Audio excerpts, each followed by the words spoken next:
Awaken your spirit chosen ones. The truth doesn't knock anymore. It scrolls, syncs, and autosaves. There was a time when secrets could survive on memory alone. You could deny, deflect, and rewrite the story as many times as needed. Today, that luxury is gone. Because the modern confession isn't spoken, it's stored. Quietly, patiently. In a device people guard more fiercely than their own reputation. Phones don't forget, don't get tired, and don't feel sorry for anyone. They just wait. Here's a fact most people aren't ready to sit with. The average person checks their phone over 100 times a day. That means over 100 small decisions, impulses, habits, and curiosities quietly stacking up. Each tap leaves a trace. Each swipe leaves a pattern. Over time, those patterns start telling a story. Not the one people tell others, but the one they live when no one is applauding. What makes this moment different is not exposure. Exposure has always existed. What's different now is precision. Lies used to be vague and deniable. Now they come with timestamps, locations, search histories, and deleted folders that were never meant to be found.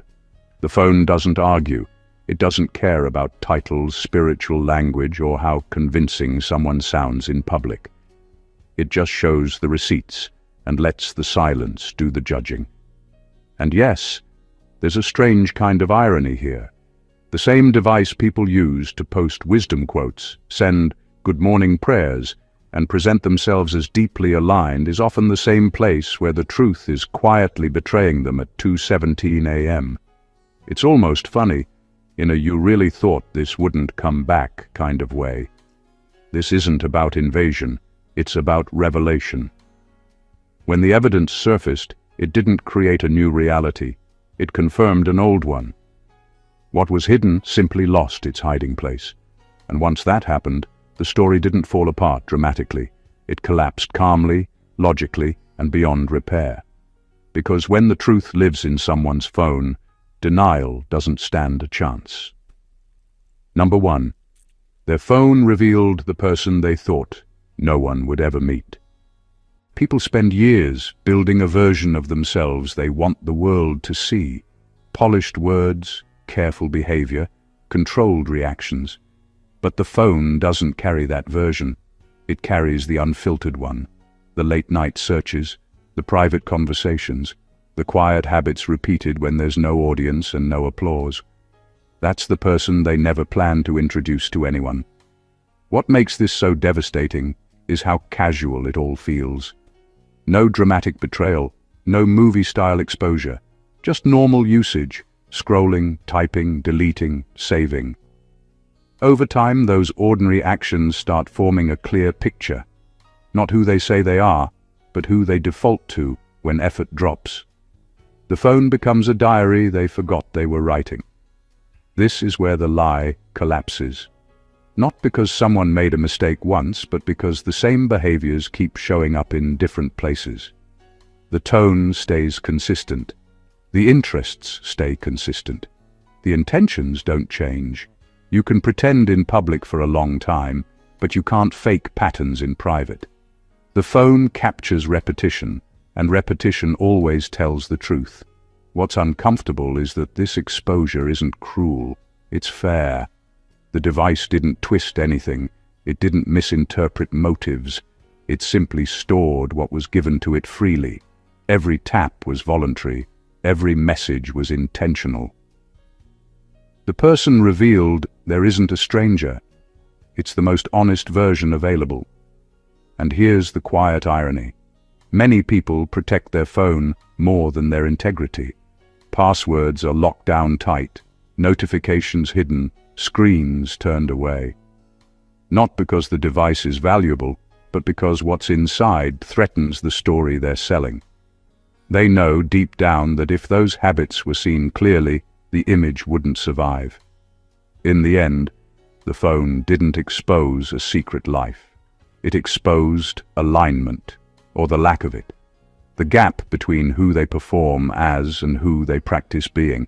And once that gap becomes visible, There's no fixing it with explanations or charm, because the phone didn't reveal a moment, it revealed a person. Number 2, the timeline didn't match the story. A story is only as believable as the details that support it.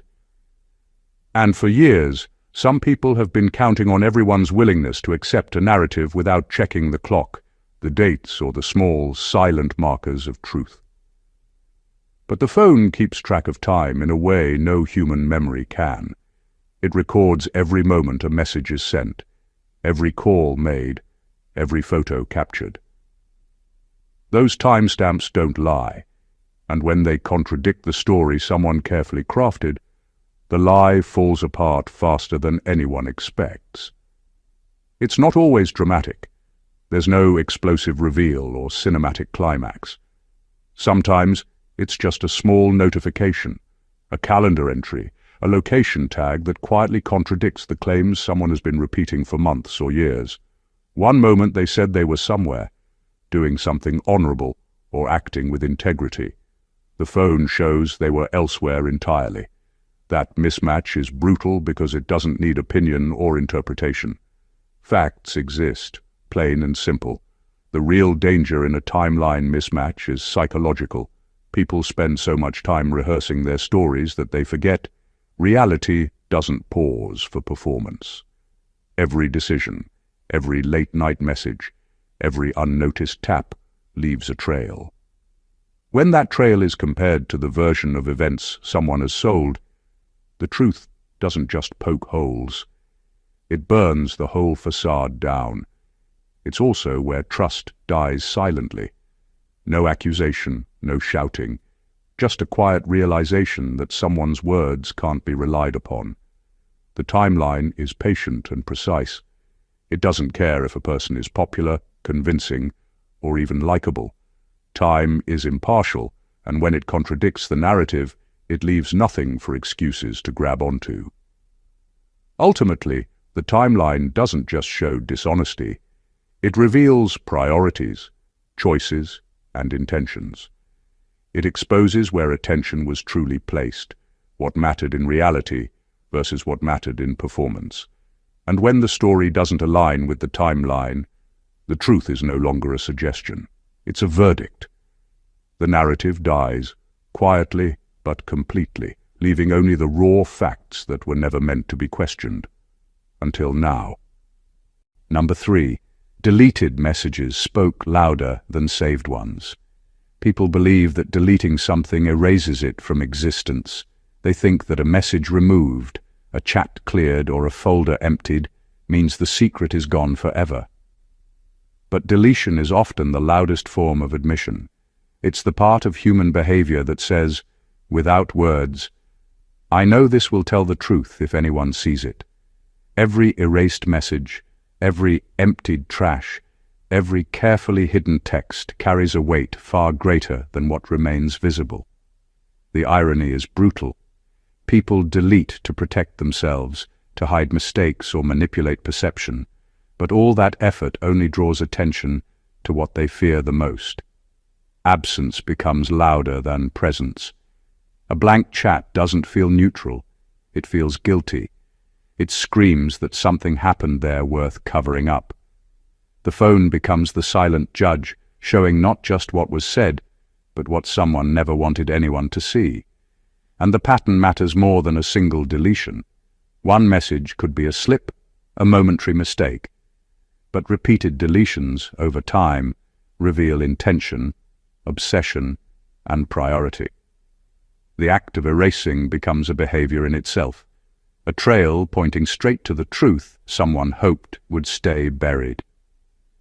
Each attempt to bury reality only builds a map of what they were trying to hide. What makes deleted messages so powerful is that they can't lie about timing, sequence, or connection. They silently prove that the person had knowledge, awareness, and opportunity. No explanation or excuse can fully undo the message that was once there and then removed. Even if the words are gone, the story they hint at lingers, visible to anyone willing to read between the lines. At the core, deletion isn't a safeguard. It's an admission, It shows fear, awareness, and often guilt. It proves the person knew the truth would not survive scrutiny. In that sense, the deleted messages become louder than any saved ones could ever be. They are the whispers of reality in a world of rehearsed performance, quietly exposing who someone really is when they thought no one was watching. Number 4, their curiosity betrayed them. Curiosity is often painted as harmless, even admirable. It's the spark of learning, the desire to know more. But in the wrong hands, or when unchecked, it becomes a quiet exposer of truth. Phones record every search, every link clicked, every little exploration that someone thought would vanish into nothingness. Those seemingly innocent moments betray motives, desires, and obsessions that the person would never admit aloud. Curiosity doesn't lie. It whispers the secrets someone tries to keep hidden. The irony is sharp. People spend years building images of themselves as disciplined, loyal, or morally upright, yet their digital curiosity quietly undermines it all. Every late-night search, every sudden fascination with something they publicly condemn, every repeated look into forbidden territory, all of it is logged, saved, and time-stamped. These patterns reveal what really occupies their mind when no one is watching. It's not a single act, not one accidental click, but the consistency of interest that exposes intention. Curiosity also shows priorities in a way words never can. What someone seeks, investigates, or obsesses over in private reflects what actually matters to them. It reveals the pull of temptation, the strength of hidden desires, and the ideas they flirt with before action even happens. The phone doesn't care if their public persona matches. It simply records where their attention goes, over and over again, leaving a map of the inner life they wanted to keep secret. And there's a subtle humor in the betrayal. People often think curiosity is invisible, something that disappears when the screen is locked. But the device remembers everything, quietly cataloging evidence while the person acts as if no one could ever see. Their own interests, their own questions, become the proof against the story they've been telling. In the end, curiosity is a mirror they never intended to hold up. The phone doesn't just show what they did, it shows what they wanted, what they feared, and what they truly thought about when no one else could. It's a reminder that desire, even silent, cannot hide forever, and that sometimes the questions we ask reveal far more than the answers we give. Number 5. Patterns exposed the lie, not one single act. A single mistake can be excused. A single slip can be explained away. But patterns? Patterns never lie. They don't need context, excuses, or justification. They quietly build a narrative over time, revealing what someone really is when no one is watching. The phone becomes a silent witness, documenting habits, behaviors, and choices in a way that one-off moments never could. It doesn't matter how convincing the story is or how polished the explanation. Repetition tells the truth better than any confession ever could. People often underestimate the power of repetition. One deleted message, one questionable search, one awkward interaction might be overlooked. But when the same behavior repeats across days, weeks, or months, it stops being a coincidence and becomes a clear signature of intention. The patterns are impossible to ignore because they leave breadcrumbs everywhere. The timings of messages, the recurring topics, the frequency of certain searches, the contacts that appear over and over. Even when someone tries to hide it, the rhythm of their actions betrays them. Patterns are dangerous because they reveal consistency in the wrong places. They show who someone is under pressure when they think no one is watching, and how they act when convenience outweighs morality. A lie can be clever. A pattern is brutally honest. It exposes priorities, reveals truth in silence, and highlights contradictions that the person may have spent years covering up. There's also a subtle elegance in it. The phone doesn't accuse, it doesn't judge. It simply shows, day after day, what someone chooses to do and how they choose to live. The repetition of actions paints a picture that words cannot erase. It's the difference between performance and reality. And once the pattern becomes visible, excuses collapse. Ultimately, patterns are the fingerprints of truth. One act can be dismissed, one story can be defended. But repetition leaves no room for escape. The lie isn't exposed in the single moment. It's exposed in the rhythm of someone's life, quietly proving who they really are, far beyond what they ever admitted. Number 6. They were living two moral codes at once. Some people present themselves as saints in public, preaching values, boundaries, and loyalty, while quietly bending or breaking those same rules in private. The phone doesn't care about reputations or polished speeches. It only records behavior, revealing when someone is living under one moral code for show and another in secret. The contrast between what they say and what they do becomes undeniable, and the gap is where the truth screams the loudest. It isn't about occasional mistakes. Everyone slips up now and then. It's about consistently holding one standard outwardly while following a completely different one behind closed doors. Messages, searches, and app activity quietly document choices that contradict the public persona, showing where the real priorities and beliefs lie. The duality doesn't need witnesses. The evidence is already in the device, time-stamped and organized in a way that exposes intentions effortlessly. What's striking is how natural this duplicity feels to the person living it. They may even believe they are clever, thinking no one will ever notice the contradictions. But digital life is relentless. Each chat, each hidden photo, each deleted search builds a map of who they really are, not who they pretend to be.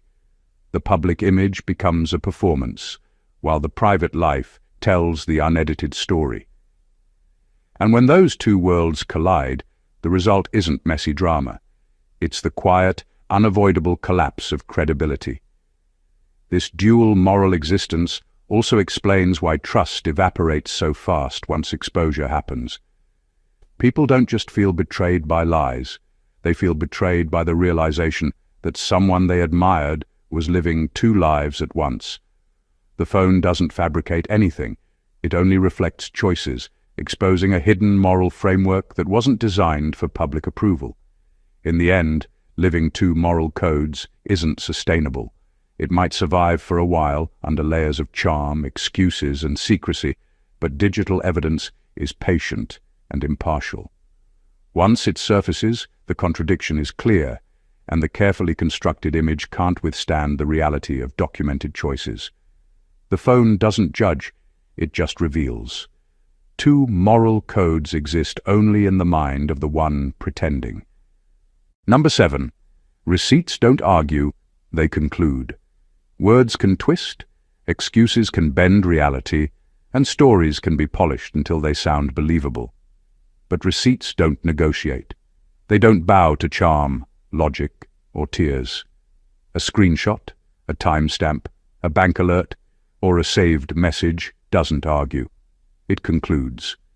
They are the final word in any debate, the irrefutable proof that shows what actually happened, not what someone claims happened. And once those receipts surface, everything the person tried to hide or justify collapses quietly but completely. Receipts are more than records. They are mirrors of truth. They don't care about intention, reputation, or image.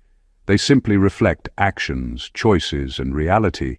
Someone can paint themselves as loyal, ethical, or responsible, but the evidence stored in their phone paints a different picture. One tap, one message, one financial transaction. It doesn't matter how minor it seems. Collectively, they reveal priorities, patterns, and intentions far more accurately than words ever could. The beauty and danger of receipts lie in their impartiality. They are not influenced by charisma or explanations. They don't forget. They don't misinterpret. Each piece of evidence tells a story, and when combined, they form a narrative so clear that denial becomes almost impossible. It isn't about shame or punishment. It's about undeniable proof. The phone becomes the courtroom, and the receipts are the verdict. People fear receipts because they reveal consistency in behavior. One mistake can be forgiven, a slip can be excused. But repeated documentation, carefully saved or accidentally preserved, shows patterns that can't be rationalized away. It exposes not just what someone did, but what they were willing to do repeatedly when they thought no one was looking. Ultimately, receipts conclude what lies cannot. They turn speculation into certainty and silence into judgment. They don't ask for belief or trust. They simply exist, unwavering, waiting to be read. And when that moment comes, the person who thought they could control the narrative realizes that reality doesn't need explanation. Reality just shows up. Number 8. Their confidence was built on believing they'd never be checked. There's a certain kind of arrogance that comes from thinking no one is watching. Some people carry themselves with an air of invincibility, making bold claims, acting without restraint, and taking liberties they would never admit publicly. That confidence is rarely about courage or integrity. It's about calculation, the belief that their actions are invisible, that no one will dig, no one will notice, and no one will hold them accountable. The phone shatters that illusion instantly, revealing that the bravado was never strength. It was blind assumption. This isn't about one mistake exposed in the wrong light. It's about a lifetime of misjudged security. Messages, searches, photos, and logs quietly accumulate evidence while the person moves through life thinking their secrets are safe. Each action reinforces their confidence because it goes unnoticed, until it doesn't. The irony is sharp. The same tools they use to control perception are the ones that capture truth relentlessly. Every tap, every scroll, every private interaction becomes proof against the story they were selling. The danger of this mindset is that it blinds people to reality. When you believe you are untouchable, your decisions become reckless.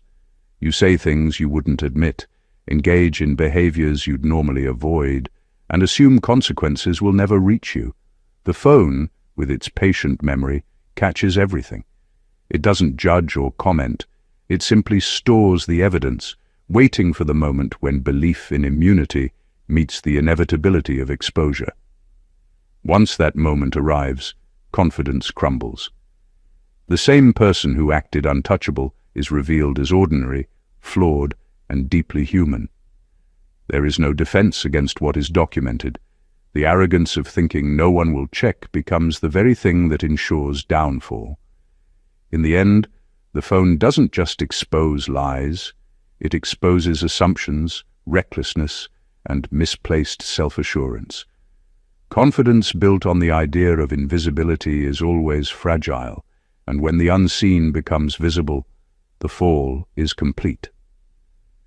What looked like courage was never strength. It was vulnerability waiting to be discovered. Number 9, they outsourced their secrets to a device. Some people carry their secrets like trophies, storing them carefully in memory behind walls of denial or buried under layers of performance. Others, perhaps unknowingly, outsource that burden to a device, their phone. Every conversation, every photo, every search, every saved note becomes a silent partner in keeping their truth. It seems convenient, harmless even, until the device begins to talk. The very thing they trusted to guard their secrets becomes the witness that cannot forget. The danger of outsourcing is subtle. A phone doesn't judge, doesn't gossip, and doesn't confront. It simply records, collects, and preserves. What feels like security, storing confessions, questionable messages or hidden plans, is actually a ticking archive. Each piece of data is a footprint, a breadcrumb that shows who they are, what they value, and what they hope no one ever discovers. The irony is bitter. Convenience becomes vulnerability. The more they rely on the device to hold their secrets, the more exposed they become. There's also a psychological trap. Outsourcing guilt or secrecy can make someone feel lighter, as though storing evidence digitally absolves them from responsibility. They think, it's hidden, it's safe, no one will see.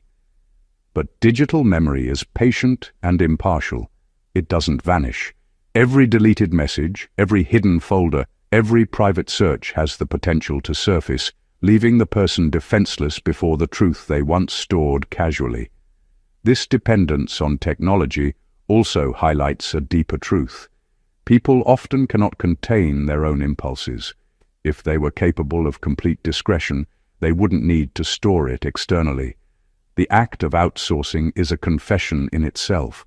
It shows awareness of wrongdoing, a fear of accountability, and an overestimation of control. In the end, the phone doesn't just hold information, it holds evidence of human fallibility. Secrets left in the device are not erased by time or intention. They exist patiently, waiting to reveal what the person thought was untouchable. Outsourcing secrets may feel clever, but it is, in reality, a contract with inevitability. The device will always remember what its owner hopes to forget. Number 10. Their loyalty was conditional, and the phone proved it. Loyalty is often talked about like it's a constant, a value that defines someone's character. But in reality, loyalty isn't a feeling. It's a series of choices, repeated over time, under varying circumstances. The phone captures those choices in a way no claim or speech ever can. It doesn't care about intentions, promises, or excuses. It only records what someone actually does, and in those records, conditional loyalty becomes undeniable. People often think loyalty is measured in big gestures or dramatic declarations. The truth is far quieter. It's measured in repeated actions, who they respond to, who they prioritize, who they keep in confidence, and who they abandon when opportunity arises. Messages, calls, hidden contacts, and search histories reveal patterns that expose the real truth. When loyalty depends on convenience, advantage, or fear of exposure, the phone shows it silently but completely. Every interaction, every private communication, paints a portrait of allegiance that words alone cannot cover. The cruelty of conditional loyalty is in its subtlety. People assume no one will notice the choices they make when no one is watching, believing that outward appearances of faithfulness are enough. But the phone remembers everything. The evidence doesn't judge, it simply presents facts. And those facts tell a story far more revealing than any public display of virtue ever could. When private behavior contradicts public promises, loyalty is proven to be transactional, not genuine. There's also a harsh clarity in this exposure. Conditional loyalty isn't about malice, it's about self-interest. It's about survival, convenience, or desire. And the phone doesn't allow these motives to hide. It shows where attention went, whose interests were prioritized, and how commitment changed under pressure. Ultimately, the phone doesn't just expose disloyalty. It exposes choices made quietly, repeatedly, and without regard for appearances. When loyalty is conditional, the truth doesn't wait to be revealed. It is already documented. And once it surfaces, excuses collapse, trust evaporates, and the person is left facing a record of actions that speak far louder than any promise ever could. Number 11. They underestimated how much habits reveal belief. Habits are the quiet signatures of a person's true self. They don't shout. They don't need witnesses. They simply repeat, day after day, leaving traces that speak louder than declarations ever could. The phone captures those habits in ways people rarely notice. Every tap, every scroll, every repeated search or conversation is a clue, a subtle confirmation of what someone really values, desires, or fears. The irony is that people spend so much effort controlling what others see, while completely underestimating the story their routines are telling. The danger lies in consistency. One action can be brushed off. One curious search or impulsive message might seem insignificant. But when the same behaviors occur repeatedly, they form a map of priorities and beliefs that no amount of public image crafting can erase. The phone doesn't just store events, it stores intention. Every habit is a breadcrumb, leading straight to the truth that the person believed could stay hidden. Habits also expose contradictions. Someone might preach discipline, ethics, or loyalty, but the habits recorded on their phone tell a different story. They show what the person defaults to, what excites them, and what they engage with when no one is watching. This is where the illusion of control falls apart. It's not about getting caught in a single moment. It's about patterns that quietly betray the person behind the mask. What makes it compelling is the objectivity. The device doesn't interpret motives or judge morality. It simply preserves consistency. And that consistency is a reflection of belief. What a person repeatedly does reveals what they actually believe about themselves, about others, and about the world. The habits they think are private are, in reality, the most honest testimony of character.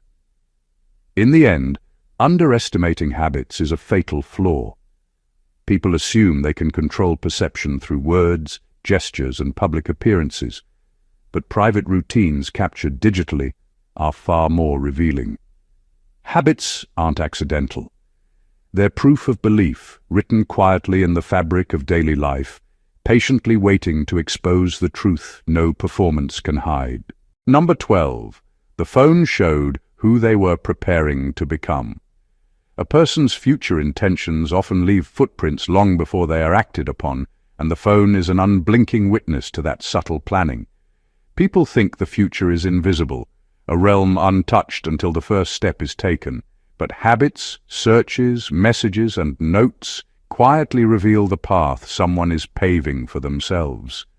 The phone doesn't just document the present, it hints, nudges, and exposes the person someone is becoming, whether they are aware of it or not. This exposure isn't flashy. It isn't a single dramatic moment. It's in the repeated curiosities, the growing contacts, the patterns of thought and action that slowly build into a coherent trajectory. A person might claim loyalty, morality, or ambition in one direction, but the device quietly chronicles preparations that betray a different truth. The future self, shaped by choices and hidden interests, is already visible in the data. It's the silent outline of what they're willing to risk, who they are choosing to influence, and the life they are cultivating in private. The phone's revelation is brutally honest, because it strips away excuses. People can explain away words, performances, or one-off actions, but preparation leaves evidence that cannot be rationalized. The repeated research, the covert planning, the careful monitoring of opportunities, all of it forms a blueprint of intention. Once uncovered, it's impossible to deny that someone was quietly shaping a version of themselves that few imagined, a self that may even contradict the identity they proudly display. There is also an unsettling clarity to it. The phone doesn't judge the morality of what is being prepared. It only shows consistency and intention. It reflects ambition, desire, and the quiet choices that gradually define identity. The person may have thought they were merely exploring, experimenting, or dreaming, but those actions reveal commitment to a path that will inevitably manifest. In the end, the phone is a crystal ball without opinion. It captures the subtle formation of a person's next chapter long before they step into it publicly. And when those traces surface, the illusion of who someone is today falls away, leaving the undeniable outline of who they were already preparing to become. Number 13. They confused privacy with immunity. Many people believe that if no one sees their actions, they are untouchable. Privacy, in their minds, equals safety. They hide chats, delete messages, lock apps, and carefully curate what others can access, thinking these measures protect them from consequences. But privacy is not immunity. The phone silently disproves that belief. It remembers everything, storing choices, habits, and actions in ways that exposure cannot erase. Hiding doesn't protect the truth. It simply delays its discovery. The real danger of this confusion is overconfidence. When someone believes that privacy shields them, they act recklessly, assuming no one will ever find out. Late-night searches, hidden conversations, and secret interactions feel invisible. Each act reinforces the illusion that they are untouchable. Yet the very device they rely on to remain private quietly records every step, every decision, and every misstep. What they think is safe and unseen is, in reality, meticulously documented. The phone doesn't care about intent. It doesn't care if the hidden behavior aligns with ethics, morality, or loyalty. It simply stores the truth. And the more someone believes in their immunity, the more brazen their actions become, leaving a trail that eventually exposes not just what they did, but who they really are. Patterns emerge, revealing priorities, desires, and weaknesses that the person never intended to share. There's also a bitter irony in the realization. People spend years perfecting appearances, crafting stories, and defending reputations, all while assuming their private choices are untouchable. The phone, patient and impartial, quietly shows the contradiction between their public image and private life. It demonstrates that secrecy is temporary, and that no matter how hidden, the truth has a way of surfacing. In the end, confusing privacy with immunity is a fatal misjudgment. Privacy is a shield for observation, a buffer for discretion. Immunity implies invulnerability. The phone exposes the difference effortlessly, showing that hiding actions does not hide the person behind them. Choices recorded in private speak louder than any performance ever could, and once uncovered, there is no excuse that can erase what was already documented. Number 14. Exposure. Wasn't the end, it was the verdict. Exposure isn't just about being caught. It isn't a moment of embarrassment or a fleeting shock. When the evidence surfaces, it serves as a verdict, a final statement of truth that cannot be denied or debated. The phone doesn't whisper, it declares. Every message, every search, every time-stamped action quietly accumulates into a judgment, one that confirms what people suspected, feared, or refused to see. The moment of exposure is not the climax. It is the conclusion, the undeniable reality that the story someone told themselves and others has ended. What makes this so powerful is that exposure doesn't create new truths. It only reveals what has always existed. Lies, hidden behaviors, conditional loyalties, and secret intentions don't vanish with denial. They have been quietly documented, preserved in patterns and habits that the person could never fully control. When those patterns are uncovered, there is no debate, no negotiation. The evidence speaks, and the verdict is clear.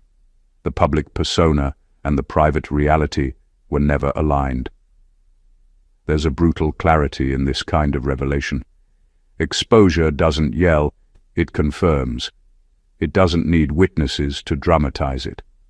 The phone, with its patient memory, simply shows what choices were made, what priorities were followed, and what actions were repeated when the world wasn't looking. That consistency, when laid bare, becomes the final judgment on character, integrity, and intent. And here lies the quiet irony. The person who feared being discovered often imagined exposure as the end of consequence. In truth, exposure is never the end. It is the conclusion, the verdict. The act of revealing only enforces what has always existed, leaving no room for excuses or reinterpretation. In the end, exposure is not punishment. It is recognition. The phone doesn't create lies or truths. It archives them. When the time comes for revelation, it delivers the verdict without bias, without delay, and without mercy. What was hidden is finally visible, and the story that could no longer be defended ends decisively, leaving nothing behind but documented reality. Every secret leaves a trace. Every choice writes a story, and every action, no matter how hidden, quietly builds the truth. Phones are no longer just tools. They are mirrors of reality, patient and unyielding. They reveal the person behind the mask, expose contradictions between public image and private behavior, and show the patterns that define who someone really is. From deleted messages to repeated habits, from private searches to carefully stored receipts, every piece of evidence quietly constructs a portrait that words, excuses, or charm can never erase. The lies crumble not in dramatic confrontation, but in the silent clarity of documented truth. What this teaches us is profound. Appearances only matter until reality speaks. Confidence based on secrecy is fragile. Loyalty that is conditional is exposed. Curiosity that was thought harmless becomes a revelation. Every action, every habit, every hidden intention captured digitally tells a story far more honest than the carefully crafted persona someone shows the world. Exposure is not an end. It is the verdict. The truth doesn't wait for permission or apology. It simply exists, patient and precise, ready to be seen. So take a moment to reflect on this. What you do when no one is watching speaks louder than what you say in the spotlight. Actions, habits, and choices are the ultimate evidence, and they define the reality that no performance can rewrite. Secrets may hide for a time, but eventually, what is true finds a way to be known. If this breakdown opened your eyes and gave you that aha moment, don't keep it to yourself. Hit that subscribe button for more deep dives that uncover hidden truths. Comment your thoughts, and share this video with someone who needs to see it. The truth doesn't wait, and now neither should you. Stay awakened, chosen ones.